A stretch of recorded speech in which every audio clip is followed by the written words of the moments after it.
ሰላም ለሁላችሁ ማርቲ ነኝ ከማርቲ ኤ ዛሬ ይሄን የመሰለ በጣም የሚጣፍጥ የገብስና የቡላ ገንፎን ማገነፋው ወደ አንድ ብርጭቆ የሚያክል የገብስ የገንፎ ዱቄት 1/4ኛ የሚያክል የቡላ ዱቄት እና ትንሽ ጨው ጨምሬ እመታዋለሁ በወንፊት ይሄ የበሶውን ዱቄትና የቡላውን ዱቄት አንድ ላይ እንዲዋሃድ ይረዳዋል በዚህ ላይ ውሃ ጨምርበታለሁ በአጠቃላይ ወደ 4 ብርጭቆ የሚያክል ውሃ ነው የምጨምርበት እጃችሁ ላይ የመያያዝ አይነት ስሜት ይሰማል ለምን የቡላው ቡላ እንደዛ ነው የሚሆነው አይደል ጥብቅ ያለ ነገር ለዛም ይመስለኛል ለወገብ ቆንጆ ነው የሚባለው በደንብ እናዋህደውና አሁን ገንፎ መስሪያ ድስት ውስጥ ትንሽ ዘይት አድርጋለሁ ከዛ የበጠበጥኩትን እጨምርና ማብሰል ጀምራለሁ አሁን ቅድም ያማሰልኩበትን አልጠቀምም ብረት ስለሆነ ድስቴን እንዳይፈቅብኝ በእንጨት ነው የማገነፋው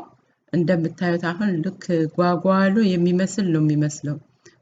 ከስር የበሰለውን እየፈቀፈኩት ነው የቡላው ስሜት ነው እንደዚህ የሚሆነው የመብሰል ምልክት የመጓጎል አይደለም እየበሰለ ሲሄድ ጓጓሎ የሚመስለው እየጠፋ ይሄዳል እንደዛ አሁን ሲበስል ደግሞ አንድ ላይ ሁሉም ይዋሃዳል ይሄንን ነው የሚመስለው አሁን ውሃ ጠብ አላረግም ድስቴ የሚያጣብቅ ድስት አይደለም ስለዚህ ያለ ምንም ውሃ ይሄንኑ ብቻ አበስለዋለሁ ድስቱ ላይም አይጣበቅም ገንፎ ስንሰራ በተለይ የገንፎአችንን ዱቄት እንዳያበላሽብን በተቻለ የማያጣብቅ ድስት መጠቀም ያስፈልጋል ይሄን ድስት ባገኘው ሊስት አደርግላችሁ ነበር ሊስቱን አላገኘሁም ቆይቷል ከገዛሁት 2-3 አመት አሁን የማደርገው ይሄ ቅቤ ለማንጠቀም በወይራ ዘይትና በበርበሬ ብቻ በጥብጠን እንጠቀማለን ይሄም ግን የወይራ ዘይትና ቅቤ አብሬ ያነጠርኩትን የተጠቀምኩት ከበርበሬ ጋር ቀልቀል አደርገዋለሁኝ ብዙ ጊዜ በርበሬውንና ቅቤውን ገንፎአችን ላይ ስናደርግ ከታች በርበሬው የመርጋት ሁኔታ ስላለ አሁን ትንሽ ቅቤ እና የወይራ ዘይት የተቀላቀለውን በሳህን በማቅረቢያ ላይ አረግና ገንፎዬን ግልብጥ አደርገዋለሁ ሁሉ ጊዜ አያችሁት እንደዚህ የሚንቀጠቀጥ ነገር አለው ቡላ እንደዛ ነው አይደል ቡላ ስናገነፋው እንደዛ ነው የሚሆነው የጨመርኩት ቡላ 1/4ኛ ብርጭቆ ብቻ ነው ግን እንደዚህ ነው በቃ ሁሉንም በቡላ ብቻ የሰራሁት ገንፎ ነው የሚመስለው አሁን የማደርገው የቀላቀልኩትን እና ብሬ ያቀለጥኩትን በርበሬና ቅቤ ወይም ደግሞ የወይራ ዘይትና ቅቤ እንዲህ አድርጌ በቂ እጨምርበታለሁኝ ጠቅላላ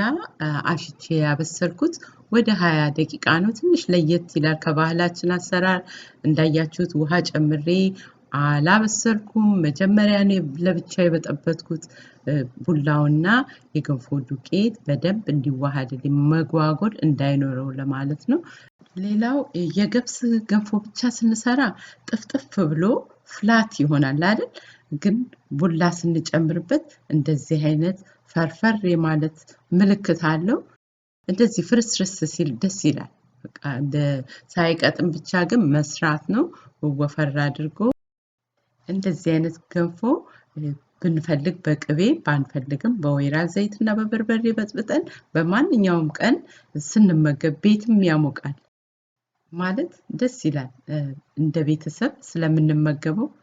ከአንድ ሳህን የፋሚሊ ታይም ይሰጣል በተለይ በአሁኑ ወቅት አሜሪካን ሀገር በጣም ብርድ አለ ብርዱም ይከላከልልናል ይሄ ለወገብም በጣም ቆንጆ ነው ለሰውነታችን ማለት ነው የቅባቱን ሁኔታ በተመለከተ እንደ ፍላጎታችን ነው ሊያንስም ይችላል ሊበዛም ይችላል እንደምንፈልገው መጠን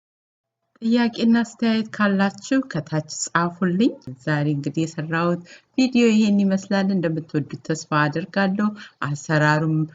አድካሚ አይደለም ስላያችሁ እያመሰገንኩ በሚቀጥለው ቪዲዮ እንገናኝ እግዚአብሔር ጥበቃ በሁላችሁም ላይ ይሁን ደህና ቆዩኝ